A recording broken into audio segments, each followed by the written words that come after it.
नमस्कार दोस्तों, जैसा कि अभी हम लोगों ने सैनिक स्कूल कंप्लीट किया है। अब हम लोगों का सेकंड यूनिट में अगला टॉपिक आता है गवर्नमेंट स्कूल्स। तो हम लोग अब पता करेंगे कि गवर्नमेंट स्कूल क्या होते हैं तथा ये कैसे कार्य करते हैं तथा गवर्नमेंट स्कूल की क्या विशेषताएं हैं और क्या मेरिट और डीमेरिट हैं।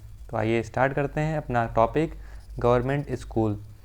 कोई भी युवा राष्ट्र जो हर मामले में एक महाशक्ति बनने के बारे में सोच रहा है, उसे हमेशा एक पर्याप्त मजबूती बनने की आवश्यकता होती है ताकि वह अपनी महत्वाकांक्षा को महसूस कर सके। और इस शक्ति को प्राप्त करने के लिए कई तरीके हैं, जिनमें से एक तरीका है शिक्षा, जो हर किसी के लिए उपलब्ध होनी चाहिए। एक राष्ट्र के रूप में भारत में इस संबंध में कुछ कदम उठाए हैं। पहला है कि भारत में 14 वर्ष के प्रत्येक बच्चे को अनिवार्य व निःशुल्क शिक्षा प्रदान की जाती है, जो एक बहुत ही बड़ा और सराहनीय कदम है। भारत में दो प्रकार के स्कूल हैं, जिनमें सरकार के स्वामित्व में या सरकार की सहायता प्राप्त निजी स्वामित्व वाले स्कूल हैं। पहला सरकारी स्कूल वास्तव में अधिक लोगों को शिक्षा उपलब्ध कराने का सराहनीय कार्य कर रहे हैं और मुफ्त या मामूली शुल्क पर शिक्षा प्रदान कर रहे हैं, जो वास्तव में सभी की पहुंच तक हैं तथा यह शहरी क्षेत्रों के लिए भी बहुत मददगार हैं, जिनके लिए अपने बच्चों को अधिक महंगे निजी स्कूलों में पढ़ाना संभव नहीं है। शायद यही एकमात्र उपाय है जिससे बच्चों को अच्छी शिक्षा मात्र वो प्राप्त कर सकते हैं और बेहतर भविष्य का सपना देख सकते हैं। अब हम जानते हैं, ये परिचय हम लोगों का हो गया कि सरकारी स्कूल क्या हैं। अब हम लोग जानते हैं कि सरकारी स्कूल क्या हैं, इसका इम्पैक्ट क्या है। तो आइए जानते हैं अगला पॉइंट कि सरकारी स्कूल क्या हैं। सरकारी स्कूलों को देश की सरकार द्वारा वित्त पोषित किया जाता है। यह राष्ट्रीय स्तर या राज्य स्तर पर हो सकता है। सरकारी स्कूलों में कम शुल्क संरचना होती है, अर्थात हम कह सकते हैं कि इनकी शुल्क संरचना बिल्कुल ना के बराबर होती है।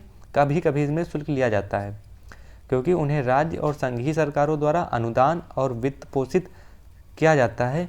सरकारी विद्यालयों में विषय अध्ययनों से अधिक खेल का समय है, जो पूर्व नर्सरी और नर्सरी कक्षाओं के लिए अच्छा है, क्योंकि एक बच्चे के लिए पढ़ने के साथ साथ उसके शारीरिक विकास पर भी बल दिया जाना आवश्यक है। यदि आप निजी स्कूलों में काफ़ी अधिक वेतन की तुलना में प्राथमिक कक्षा तक कम बजट पर हैं, तो एक सरकारी स्कूल बच्चों के अध्ययन के लिए एक बेहतर शिक्षा का माध्यम है। अब देखते हैं हम लोग सरकारी स्कूलों की क्या क्या विशेषताएं हैं। तो पहली विशेषता है सरकारी स्कूल की कि सरकारी स्कूल सरकारी एजेंसियों द्वारा चलाए जाते हैं। यह राज्य और संघीय स्तरों पर सरकार द्वारा वित्त पोषित किए जाते हैं, अर्थात जो इनका बजट होता है वो या तो राज्य सरकार देती हैं या केंद्र सरकार देती हैं, और कभी कभी राज्य और केंद्र दोनों मिलकर इनका बजट देते हैं। और दूसरी विशेषता है सरकारी स्कूल की कि सरकारी स्कूलों में कम शुल्क संरचना है, क्योंकि इनको सरकार द्वारा फंड मिलता है, यानी कि इतनी कम शुल्क होती है कि सभी लोग आराम से अपने बच्चों को उन स्कूलों में पढ़ा सकें। और तीसरी विशेषता है कि सरकारी प्रमाण पत्रों में राज्य प्रमाण पत्र आवश्यक है। और विशेषताएं हैं इनकी कि सरकारी स्कूल किसी भी बच्चे को प्रवेश देने से इनकार नहीं कर सकता अगर वह बच्चा स्कूल के प्रति नामित भौगोलिक क्षेत्र में रहता है। अर्थात ये माना जाता है कि यदि कोई भी बच्चा 3 किलोमीटर के अंदर स्कूल की रेंज में रहता है तो उसे एडमिशन देने के लिए स्कूल को बाध्य होना है। और अगली विशेषता है कि सरकारी स्कूल में प्रौद्योगिकी स्कूलों पर निर्भर करती है, अर्थात सरकारी स्कूलों की जो टेक्नोलॉजी होती है प्रौद्योगिकी वो स्कूलों पर निर्भर करती है। अब हम लोग जानते हैं सरकारी स्कूलों के क्या क्या मेरिट हैं, क्या क्या गुण हैं। जो हमारी अगली हेडिंग होती है सरकारी स्कूलों के गुण या मेरिट। तो पहली है मेरिट हो गई, सरकारी स्कूल में बच्चों को अनिवार्य एवं निःशुल्क शिक्षा दी जाती है। दूसरी मेरिट है निःशुल्क यूनिफॉर्म भी छात्रों को वितरित की जाती है। तीसरी इसकी अगली विशेषता है सरकारी स्कूलों की, इसमें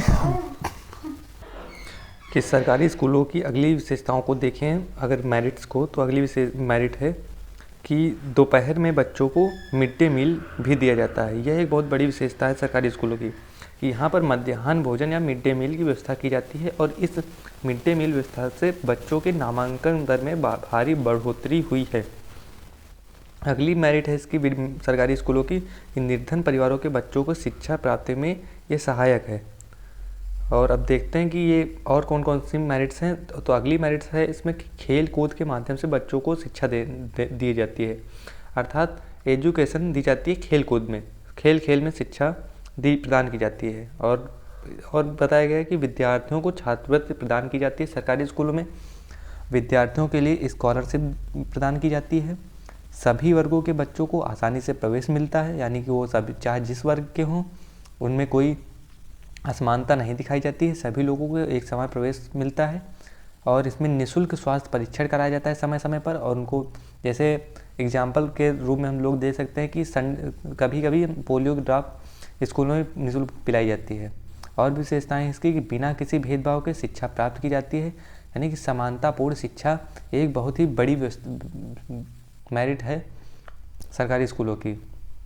और सरकारी स्कूलों में निःशुल्क पाठ्य पुस्तकें उपलब्ध कराई जाती हैं, राष्ट्रीय एकीकरण की भावना विकसित की जाती है, सांस्कृतिक कार्यक्रमों का आयोजन किया जाता है, प्रतिभाशाली छात्रों को प्रोत्साहित किया जाता है, शहरी क्षेत्रों के बालकों के लिए सहायक होती है, प्रशिक्षित और योग्य अध्यापकों का होना एक बहुत ही बड़ी विशेषता मेरिट है सरकारी स्कूलों की। अब हम लोग देखते हैं कि सरकारी स्कूल के दोष क्या क्या क्या हैं, डीमेरिट्स क्या हैं जो गवर्नमेंट स्कूल में हैं। तो हम पहली डीमेरिट है कि शौचालय तथा पेयजल की समुचित व्यवस्था का न होना, यानी कि वर्तमान समय में बहुत से ऐसे स्कूल हैं जहाँ पर वर्तमान समय में भी शौचालय और पेयजल की समुचित व्यवस्था सरकारी स्कूलों में नहीं है। दूसरी डीमेरिट है कि अध्यापकों का अपने कर्तव्यों के प्रति निष्ठावान न होना, अर्थात बहुत से ऐसे अध्यापक हैं जो सरकारी स्कूल में आते हैं लेकिन वो अपने कर्तव्यों का निष्ठा के साथ कार्य नहीं करते हैं।